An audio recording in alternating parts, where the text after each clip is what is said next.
Bom dia! Animação da Natália. Eu vou tentar deixar esse tema aqui de glosas um pouco palatável, né? Para que a gente possa pensar juntos, né, nesse momento de transição aí, de automação, que de fato para a gente aqui do hospital é um grande desafio. Os processos ainda são bastante humanos dependentes, a gente tem uma série de informações, ainda mesmo com muita tecnologia. Então, tem o sistema A que faz isso e o B que faz aquilo, mas esses dados não se falam, né? A gente trouxe aqui a jornada do dado da saúde para vocês entenderem um pouquinho da complexidade que é a gente encontrar aqui esse lugar comum, né? E realmente automatizar de fato. Meu nome é Caroline de Paula, sou enfermeira de formação, nascida literalmente criada em hospital. Minha mãe, como enfermeira, foi enfermeira da Unifesp por 20 anos. Então, sempre que tinha um evento lá na Unifesp, eles promoviam lá o Dia das Mães, Dia das Crianças, e a gente podia almoçar lá, que era o famoso bandejão da Unifesp. Então, eu fui criada nesse ambiente de hospital, esse ambiente de escola. Comecei a carreira como instrumentadora cirúrgica, depois fui gestora de centro cirúrgico, né? Onde a mágica da, da restauração ela acontece, né? Então a gente faz ali muitas coisas acontecerem ao mesmo tempo, numa sinergia que é quase uma orquestra. Tive a oportunidade de trabalhar em grandes operadoras, depois em grandes grupos de hospitais, e aí abri a minha consultoria, né, há 10 anos já como consultora, apoiando aí realmente os hospitais nesse novo processo, que é a migração e a atualização, mas também os novos modelos de remuneração. Então, aqui eu vou tentar trazer um pouquinho dessa visão nossa do hospital e nossos desafios, a dificuldade que a gente tem, e por que que a gente ainda tem tanta glosa, né?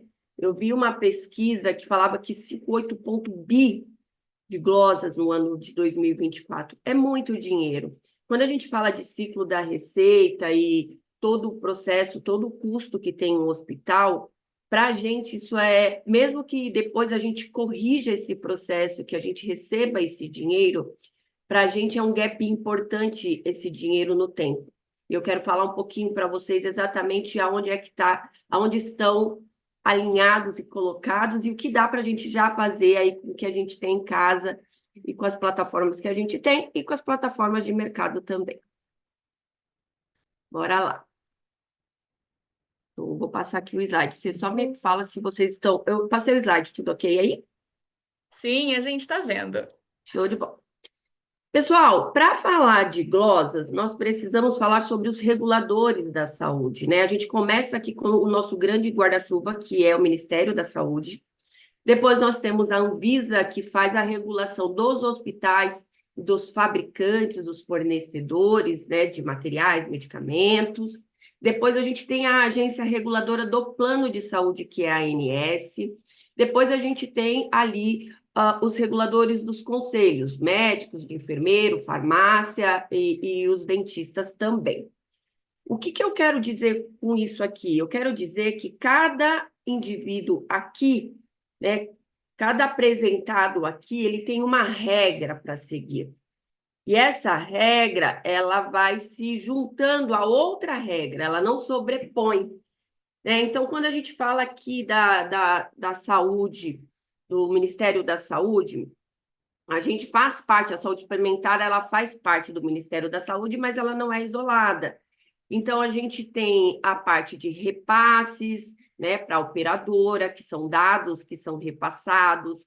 A gente tem a tabela do SUS, a gente tem o código do SUS, a gente tem a plataforma do SUS, que é a SIGTAP, e tudo isso é um universo.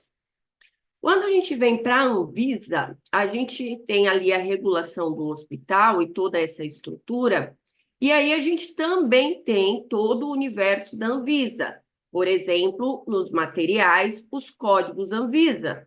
É a partir dele que vai nascer toda a gestão. Mas, além do código Anvisa, tem ali as autorizações de funcionamento, que também são em códigos, né? Tem ali a documentação, mas ela também é uma codificação. Tem o alvará de funcionamento as melhores práticas dos fornecedores, que também é uma documentação importante, que precisa estar em cadastro, precisa estar atualizada. Quando a gente fala da ANS, a gente fala de TIS, que é a troca da informação da saúde suplementar, e da TUS, que é a terminologia única em saúde suplementar, ou seja, a gente está falando de mais tabelas, mais códigos, e todos esses códigos precisam se conversar dentro desse nosso universo chamado hospital. Vou passar aqui mais um. Bom, eu trouxe 4 exemplos bem simples de glosas, tá? Mas que para a gente aqui é uma dor muito grande, né? Então, primeiro dado, divergência de data. Guia TIS indica que a alta do paciente foi no dia 10/11 e o ato cirúrgico foi no dia 11/11. Então, não tem como o paciente ter ido embora feito a cirurgia, né? Esse processo ele vai dar ali uma divergência, essa cirurgia ela vai ser totalmente glosada, porque ela não tem a informação da data. Geralmente, os contratos entre a operadora e o hospital, eles giram em torno da apresentação da conta do paciente em 30 dias. Carol, por que 30 dias? Porque muitas seguradoras, elas vão utilizar dessa sinistralidade para fazer o reajuste do sinistro no contrato daquele cliente. Se você apresentar uma conta 90 dias depois, pode ter passado esse prazo do reajuste e você prejudicar ali a operadora que não reconheceu aquele sinistro. Então, via de regra, elas são muito rigorosas na apresentação dessa conta. Quando a gente passa de 30 dias para apresentar essa conta, geralmente a operadora pede um desconto, que pode girar em torno até de 30%. Então, para nós, isso não é uma glosa calculada, que não vai aparecer no meu relatório de glosas, porém, ele é uma perda financeira muito importante. Então, a eficiência do processo e trazer todo esse universo para dentro de 30 dias para a gente, para o ciclo da receita é mais saudável, mas também tem essa penalidade que é muito importante. Às vezes a gente vai sofrer glosas por duplicidade de cobrança, descobri 2 salas cirúrgicas, por exemplo. E aí, divergência de cadastro, né? Então, variedade de código para o mesmo produto, TUS, Simpro, código próprio, esses códigos precisam se falar. Bom, eu quero convidar vocês a participar da jornada de dado dentro de uma cirurgia, e é uma cirurgia muito comum, que é a angioplastia com stent. Para vocês entenderem um pouquinho dos nossos desafios, eu vou trazer para vocês a quantidade de códigos que aparecem em uma única cirurgia.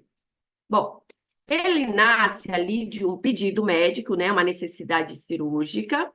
Então, esse material é um material que a gente vai colocar no coração do paciente. De forma alguma, ele pode estar sem registro Anvisa. Então, o primeiro código que vai nascer é o código Anvisa. Para quem não sabe, o código Anvisa ele não é único por material. A gente chama que ele é por família, ou seja, cada tamanho de stent vai ser reconhecido dentro do código Anvisa pela sua referência. A referência vai trazer a individualidade do produto. Então, primeiro nasceu o código Anvisa, depois vai nascer o SKU do hospital. Eu tenho esse material dentro da minha casa. SKU, pessoal, é o controle de logística, é o dado de logística da instituição. Então, o hospital olha e fala: tem esse produto dentro de casa? Ah, não tem esse produto. Beleza. Vamos fazer a prática das 3 cotações. Então, eu vou mandar pedir esse stent para 3 fornecedores, conforme preconiza tanto a resolução da ANS, quanto a resolução do Conselho Federal de Medicina, quanto a resolução do Conselho Federal de Odontologia. Então, aqui não tem jeito de fugir. Precisamos de 3 fabricantes com 3 SKU diferentes. Cada um deles tem a sua gestão de estoque. Eles também precisam saber qual que ele precisa repor, aquele que vai vencer, o que precisa ser dispensado mais rápido. Então, cada um deles também tem o seu controle, tem o seu código. Bom, o número de SKU, ele se multiplica pelo produto. E o cadastro do hospital se multiplica pelo fornecedor. Então, esse mesmo estente, se eu tiver ele de 3 fabricantes diferentes, dentro do meu hospital, eu tenho SKU para esses 3 produtos diferentes. Aí vem o código de envio de autorização para a operadora. O que quer dizer isso? Quando você montar essa estrutura ali do estente, você vai ter que enviar isso para a operadora. Isso também tem uma codificação. Pode ser a TUS, mas a TUS não tem para todos os materiais. Então, pode ser um código próprio da instituição ou um código contratado entre a operadora e o hospital. Aí vem o código de faturamento, que é bem diferente do código do envio de autorização. Porque quando você envia autorização, você não sabe ao certo o tamanho que você vai utilizar. Então, você vai enviar uma estrutura que tem uma Anvisa ali na proposta daquilo que você pretende trazer para a intervenção cirúrgica ali do seu paciente. Mas não necessariamente vai ser o tamanho que você mandou, que é o que você utilizou. Então, quando você vai faturar, o stent é um produto rastreável. Então, ele precisa estar com todos os dados dele certinho. Então, eu tenho outro código aqui. Depois que eu tenho todos esses códigos, eu começo a ter o código TUS. E o TUS é da ANS. O TUS, ele, diferente da Anvisa, que não unifica, o TUS, ele unifica. Então, eu tenho um TUS para cada fabricante. Então, aqui nesse caso, teremos 3 TUS, 3 códigos diferentes. Aí, não mais ficando mais fácil, né? Mas trazendo para vocês de fato a complexidade, nós estamos falando, né, agora de impostos, cadeia de impostos e tudo mais. E o OPME também tem o seu NCM. Então, quando a gente falar de impostos, PIS, COFINS, ICMS, principalmente o ICMS, porque a maioria dos implantes, aqui em São Paulo, por exemplo, eles são isentos de ICMS. Isso é um acordo que se tem com a Prefeitura de São Paulo. Mas a gente já teve no passado um prefeito que queria colocar ICMS nos produtos. Como é que a gente sabia quais eram os produtos isentos ou não? Pelo NC.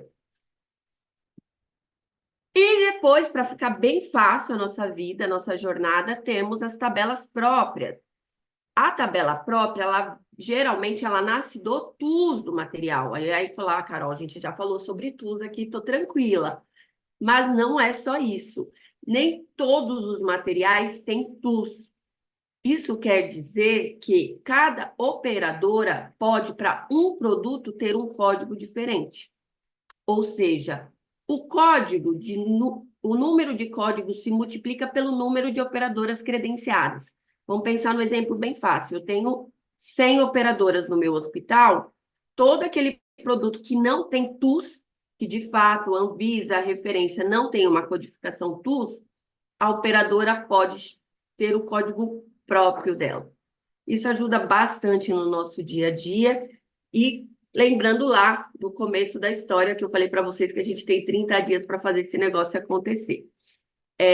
Cirurgia sucesso, a maioria, né, aqui dos hospitais são todos com ONA, né, todos certificados de qualidade. Então, eu acredito que do ponto de vista da assistência, nós estamos arrasando.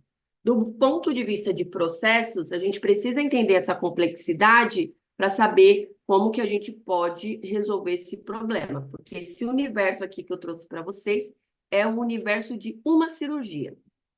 Isso quer dizer que uma cirurgia só usa um material? Não. Eu trouxe para vocês aqui do lado esquerdo um protocolo, uma cesta de produto que geralmente a gente usa para o implante de estente coronário de balão para um vaso. Ou seja, é esse mix aqui geralmente o que eu uso. Então, eu tenho 7 produtos vezes 15 códigos, 105 códigos diferentes para uma cirurgia no melhor cenário. Lembrando que aqui, esse código do procedimento 3091-2105 que a gente colocou aqui, ele é o código para um vaso. Se eu, na minha abordagem, vamos pensar, o paciente chega infartando, fiz o cateterismo, na abordagem do cateterismo, precisei fazer angioplastia, coloquei em stent, não foi um vaso, foram 2 vasos. Esse código também muda. Estou tentando ser palatável na manhã, espero estar ajudando, né? Mas agora eu acho que eu vou arrasar aqui. Qual é a boa notícia, né? A gente já tem ferramentas que estão nos ajudando a estruturar essa padronização e essa codificação, né? Trazendo ali um código único para o hospital, que ele identifique todos esses demais códigos dentro do círculo dele. Então, para o Hospital do Futuro, dados estruturados e padronizados. Então, se você, por exemplo, não tem no seu cadastro produtos com o código Anvisa, isso pode ser um problema para você, principalmente porque o Manual de Boas Práticas do Ministério da Saúde diz claramente sobre a apresentação do código Anvisa, do invólucro, das imagens para o auditor. Então, se você não cuidar desse primeiro código que eu coloquei ali, a gente já nasce ali com o processo com glosas, precisa ter esse código. E os produtos, né, as informações precisam estar ali estruturadas dentro de uma situação que você consiga identificá-lo. Então, não dá para ter um nome genérico, a agulha 40x12 sem código Anvisa. A agulha 40x12 você vai ter 812 fabricantes, aí multiplica aí por tudo que a gente já conversou. Outra dificuldade que o Hospital do Futuro não vai ter são dados atualizados automaticamente. O que acontece hoje? Tanto a Anvisa quanto a TUS vence. Isso quer dizer que hoje o nosso cadastro ele é vivo. Ele precisa ser alimentado o tempo inteiro. Eu preciso saber se o produto está com a Anvisa vencido, existe uma regra, se ele pertencer ao estoque do hospital, ele foi comprado antes do registro vencer, eu posso utilizá-lo. Mas se eu não comprei e o registro está vencido, eu não posso utilizá-lo. Então, manter esse cadastro atualizado, né, com RPAs ligados a essas fontes de dados, que a gente chama de dados públicos, mas a fonte de dados das negociações, que são as tabelas próprias, a GMM da Suamérica, a TINU das Unimedes, a Bradesco, que a tabela chama Bradesco. Então, geralmente, os hospitais, essas 3, geralmente, vai fazer parte também dessa estrutura. E qual é a última versão? Eu negociei um reajuste lá, o nosso departamento comercial negociou um reajuste super bacana com a Bradesco. Se eu não atualizar essa informação, eu continuo cobrando o mesmo valor. E pasmem, gente, isso acontece o dia todo, o tempo todo. E por último, né, os dados alinhados tanto ao modelo de remuneração, e os cuidados de rastreabilidade, mas também a seus impostos e tributos, para que a gente possa conhecer de fato o custo real da nossa cirurgia, da nossa prestação de serviço, para entender se faz sentido, por exemplo, empacotar. Quantos hospitais não empacotam cirurgias que depois eles não conseguem executar porque o custo dele é maior do que o valor da remuneração para o hospital. Isso dificulta muito, tem um desgaste importante com o cirurgião, com o paciente, e isso não é legal. Então, ter essa estrutura ajuda você a ter uma visão holística sobre o seu processo e também sobre seus custos. Bem, Natália, Essa aqui é a minha contribuição. Meu nome é Caroline de Paula. Estou à disposição, está aqui meu telefone, meu e-mail. Se eu puder contribuir, estou à disposição de vocês. Obrigada, professora Caroline. Foi muito bom, foi muito construtivo. Acredito também que o pessoal gostou bastante. Reforço que, se vocês tiverem dúvidas, esse é o momento de vocês enviarem suas perguntas. Mas eu já tenho aqui algumas perguntinhas super importantes, principalmente quando a gente fala sobre o Hospital do Futuro, que eu gostaria de fazer. A minha especialidade não são glosas, então eu também tenho muitas dúvidas a respeito desse tema. E eu queria entender com você, professora. É, como que plataformas de tecnologia de interoperabilidade podem apoiar na redução dessas glosas? Você vê essa possibilidade, esse futuro de, por exemplo, fazer uma documentação mais simplificada ou até mais automatizada dos registros, tanto no momento, da entrada desses produtos, quanto no momento do uso desses produtos, para reduzir glosas? Você entende que isso pode apoiar a redução dessas glosas? Eu entendo, sim, Natália. Eu acredito que quando a gente fala da complexidade ali daqueles códigos, a gente não tem ainda nos nossos RPs, tá? Aí eu vou falar de TASI e MV, que eu conheço bem. As colunas dos dados, elas são poucas. A gente precisa aumentar essas colunas, porque tem muito mais informação para se colocar ali do que a gente consegue colocar. Então, eu entendo que a gente nasce primeiro de uma sanitização de cadastro, entendendo ali o que já está de registro Anvisa vencido, entendendo o que tem. Infelizmente, tem cadastro que não tem nem código Anvisa. Então, o que é que a gente faz sentido ter esse item no nosso cadastro? Ou é melhor a gente tirar ele e fazer uma leitura dos itens que foi movimentados em estoque, talvez bater um papo com o fornecedor, mas primeiro padronizar o seu cadastro e depois manter ele atualizado. Eu acredito muito nisso, Natália. Perfeito. E tem alguma ferramenta, algum método que você já vem identificando esse movimento no mercado? Como você tem uma consultoria, né? Acredito que você já tenha aí identificado alguma ferramenta ou algum método para fazer essa padronização e sanitização. Se tiver, esse é o momento de recomendar, de contar pra gente. E como que está sendo a adesão também, né, dessas ferramentas, porque a gente sabe que o mercado tem uma certa resistência a processos muito complexos. E também, quando a gente fala de implantar ferramentas, implantar processos, isso precisa de uma grande movimentação na cultura, né? Como que você entende que está sendo essa movimentação, se o mercado já está se movimentando nesse sentido? Natália, tá sim, tá? A gente já tem aí plataformas sendo desenvolvidas para poder fazer esse cadastro inteligente, tá? Porém, hoje o que a gente tem de usabilidade no mercado é ainda muito fragmentado. Então, eu tenho plataformas, por exemplo, que olha para glosas, mas olhar para glosas é interessante, é importante, mas eu preciso resolver o problema antes. Então, eu tenho plataformas que olham para o agendamento cirúrgico, mas olhar para o agendamento sem essa inteligência de cadastro é complicado, porque você não vai abrir, você não vai cuidar logo no início do seu processo daquilo que você poderia evitar glosas.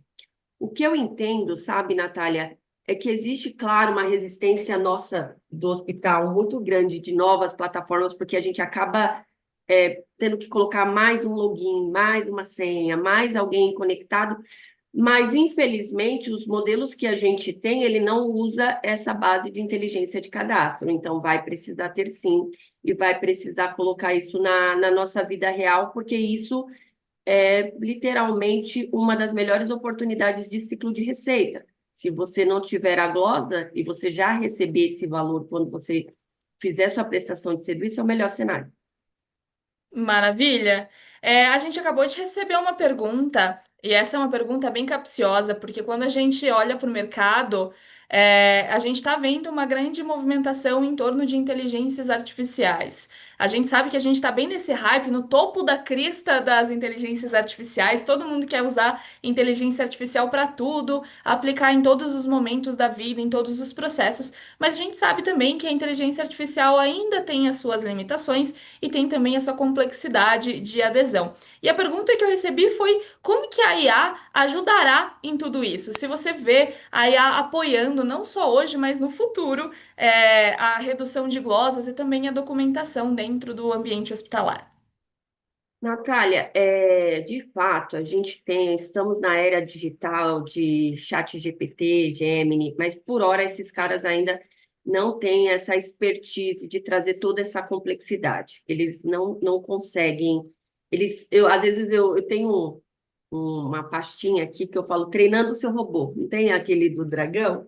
Eu tenho treinando o seu Sim. robô. E eu fico assim para o chat. Chat, isso não é uma prótese. Isso é uma órtese, de acordo. Eu fico tentando dar umas dicas para ele ali de informações importantes. Às vezes ele me manda TUS vencido. Eu falo, chat, esse TUS está vencido. Você tem que procurar na tabela da ANS. Então, eu acredito, Nath, que a inteligência artificial vai nos ajudar do ponto de vista de fazer as buscas e manter esse cadastro atualizado.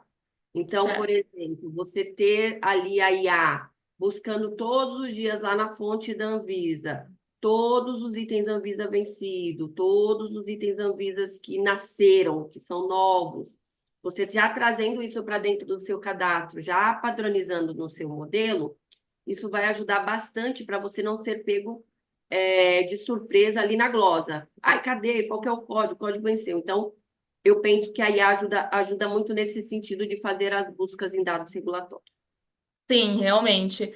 Hoje, com as limitações que as inteligências artificiais oferecem, a gente ainda precisa fazer uma segunda revisão, né? Garantir que aquele dado está correto. Mas, como um grande banco de dados, a inteligência artificial vem sendo uma grande apoiadora para buscar grandes massas de dados, né? Para oferecer resultados em tempo recorde, buscar, por exemplo, como você mencionou, a questão das validades, mas ainda existe ali uma dificuldade de identificação, como o caso das próteses e órteses. Isso ainda está um pouquinho restrito aos humanos, e é por isso que a gente vislumbra mais num hospital do futuro mesmo, porque no hospital do presente a gente ainda enfrenta algumas limitações.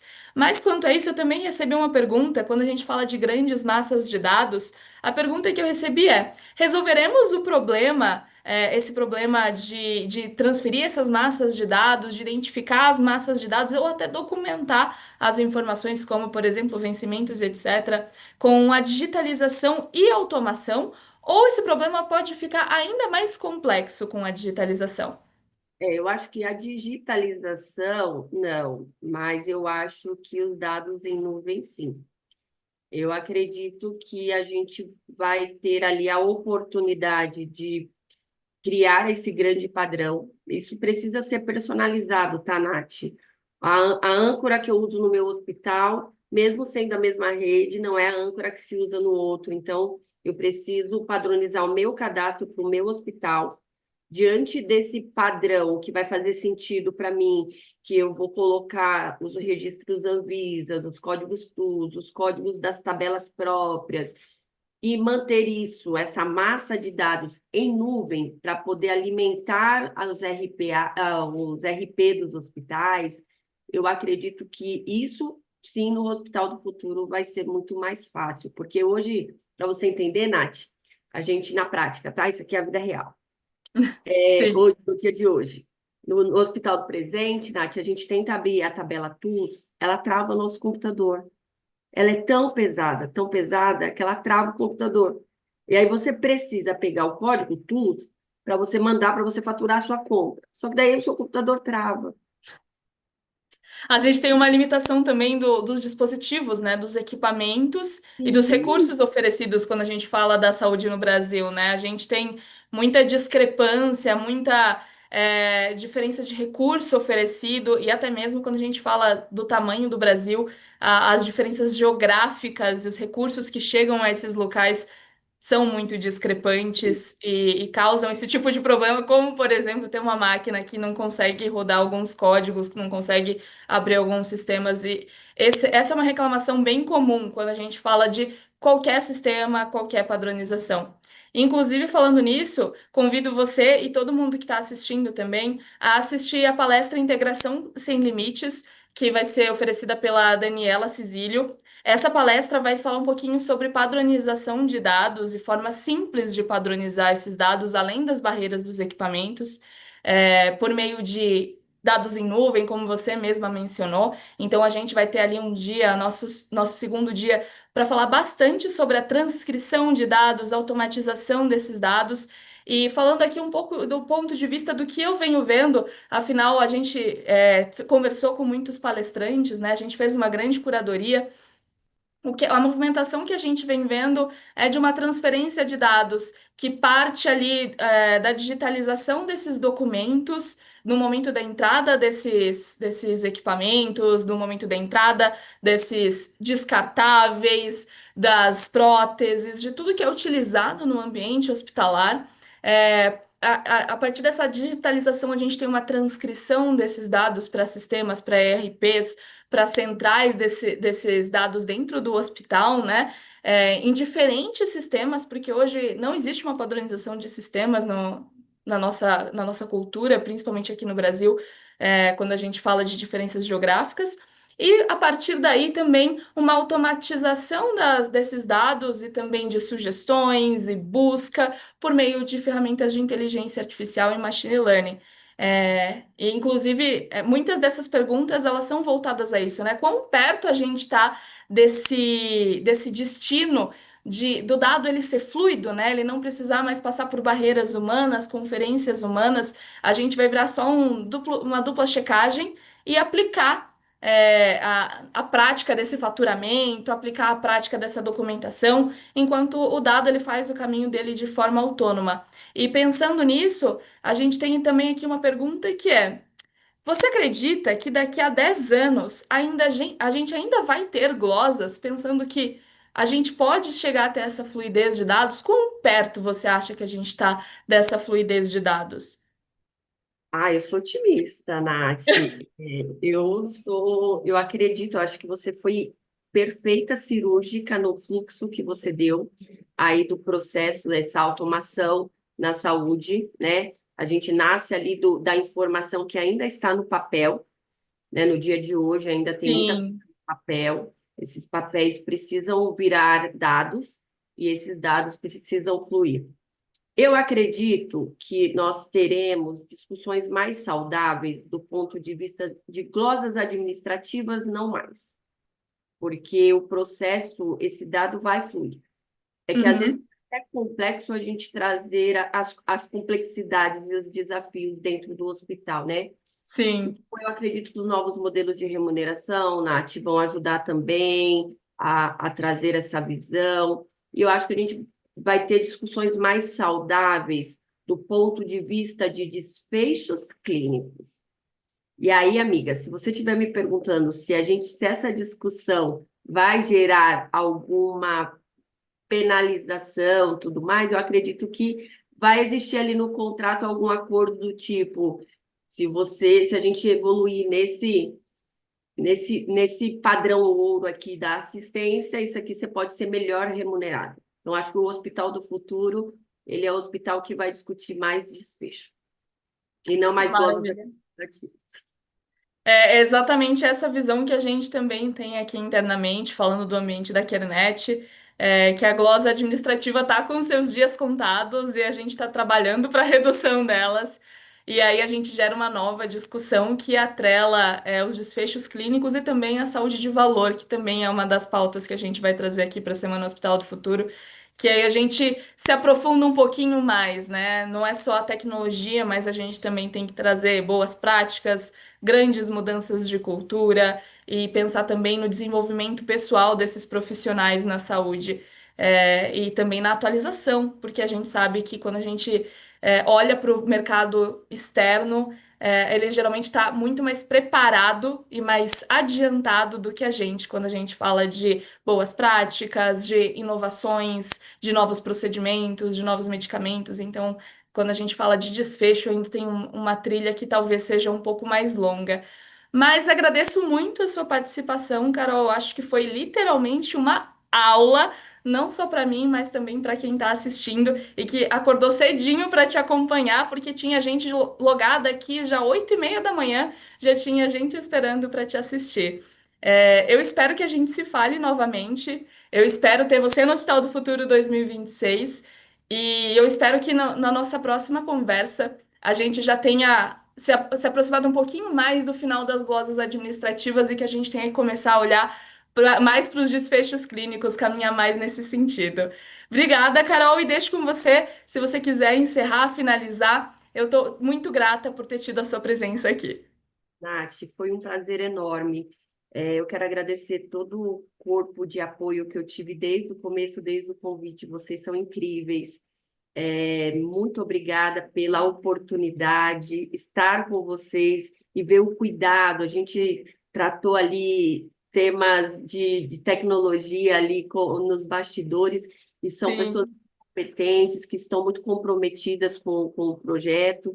Você é uma simpatia de pessoa. Obrigada obrigada. de verdade pelo convite. Eu me coloco à disposição. Se alguém quiser entrar em contato, a gente tem aqui a oportunidade já algumas coisas padronizadas em cadastro, que de repente a gente pode ajudar. Temos também a questão, como você falou, dos treinamentos e capacitação, como é que a gente capacita esse time. Então, a gente também se coloca aqui à disposição para contribuir aí com o Hospital do Futuro. Um Quer beijo. falar um pouquinho da DPN, Carol, antes da gente encerrar? Eu quero, né? É bom, né, falar do sonho da gente, né? A DPN, Fique à vontade. ela nasce de um sonho de poder fazer mais pela saúde suplementar do que eu estava fazendo enquanto executiva de uma grande seguradora. E aí eu começo a olhar para a dificuldade que o hospital tem em aplicar os novos modelos de remuneração.